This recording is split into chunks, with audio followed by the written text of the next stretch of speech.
Hi, my name is Wayne Yeager, and I'm going to tell you about my new startup, linkset.com. I need to go back about 20 years, back to 1994.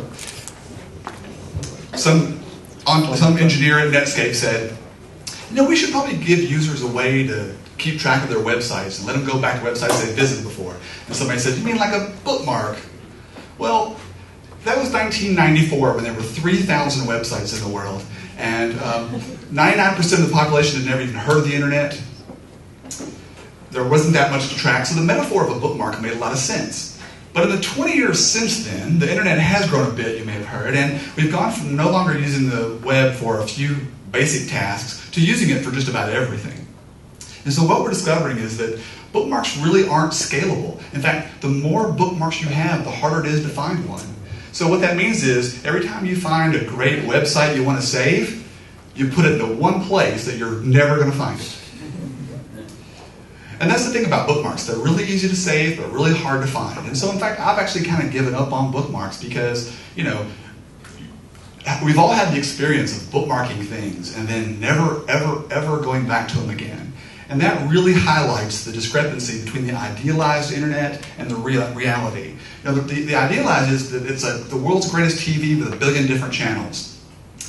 The reality is this, that the number of websites that the average internet user goes to on a regular basis is 17, which is ironically less than basic cable.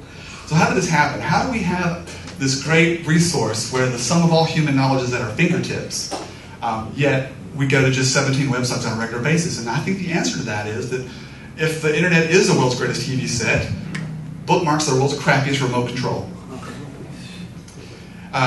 But I'm not surprised because this was a 1994 technology and it wasn't designed for where we are now. It certainly isn't designed for where we're going, which is everything we own having its own IP address. So what do we do about it? Well, in the real world, we don't do this. We don't take all the stuff that's important to us and throw it to a big pile and then sort through that pile every single time we want to find it. What we do is we spend an extra few seconds, put it into order, put it into something that we can actually go back and retrieve, and it's easily accessible. And that's why I came up with linkset. All you have to do is drag and drop your bookmarks into a linkset. So a linkset is not just the name of the company, it's an actual thing. It's an organized set of links.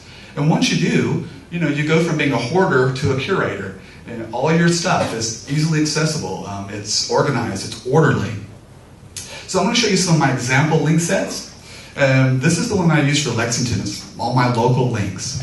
And I use it every day. And there's several levels of hierarchy here. There's the tabs at the top, and then there's the categories there at the bottom. And so, for example, if I go to the News and Weather tab, that page shows you all of my links. And so, whenever you click a link, it actually opens up into a new browser tab. So I just leave this open during the day, and it's sort of my launch pad for the web.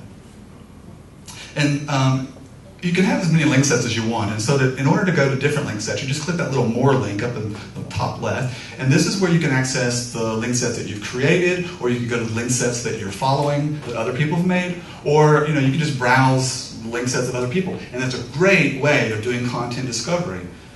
So I'm going to click on the Wayne Singularity link sets, and this is all the links that are future tech and Singularity stuff. And as you can see, linkset has auto-detected that I have a dead link. So I could go in there and update it or delete it.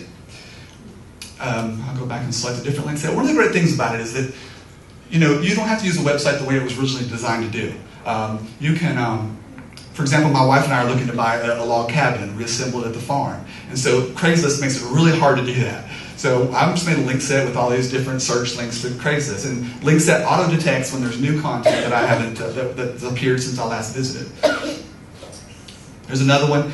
Sometimes you just want to go through content quickly. And so, for example, if I long-click a link, that means hold your mouse button down a little bit longer. It actually opens a little miniature browser inside of linkset, so you don't have to actually go out and do it.